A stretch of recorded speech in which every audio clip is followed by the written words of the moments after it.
আপনারা কি ভূত, প্রেত অথবা আত্মায় বিশ্বাস করেন?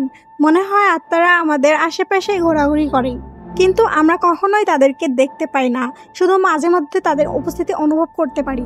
কিন্তু কেমন হবে যদি আপনি কোনো একদিন অলৌকিক শক্তি পেয়ে যান, যেটার সাহায্যে আপনি আপনার আশেপাশে থাকা সমস্ত প্রেতাত্মাদের দেখতে পারবেন এবং তাদের সাথে কথাও বলতে পারবেন।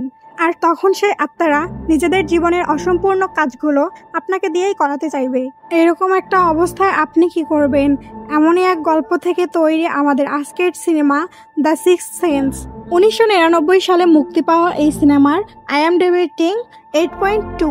তো গল্পের শুরুতেই আমরা ম্যালকম নামের এই চাইল্ড সাইকোলজিস্টকে দেখতে পাই। এক কথায় বলতে গেলে এই ডাক্তার বাচ্চাদের মানসিক চিকিৎসা করাতো, আর ও এই কাজে এতটাই ভালো ছিল যেই কারণে আজ শহরের একজন মেয়রের পক্ষ থেকে ওকে একটা অ্যাওয়ার্ড দেওয়া হয়। আর এই বিষয়টি নিয়ে ম্যালকম ও তার স্ত্রী অ্যানা খুবই খুশি ছিল। কিন্তু সেই রাতে যখন ম্যালকম আর অ্যানা তাদের বেডরুমে ঘুমাতে যায়, সেই সময় তারা লক্ষ্য করে তাদের বেডরুমের কাঁচ ভাঙা ছিল এবং তাদের টেলিফোনটিও কেউ ভেঙে দিয়েছিল।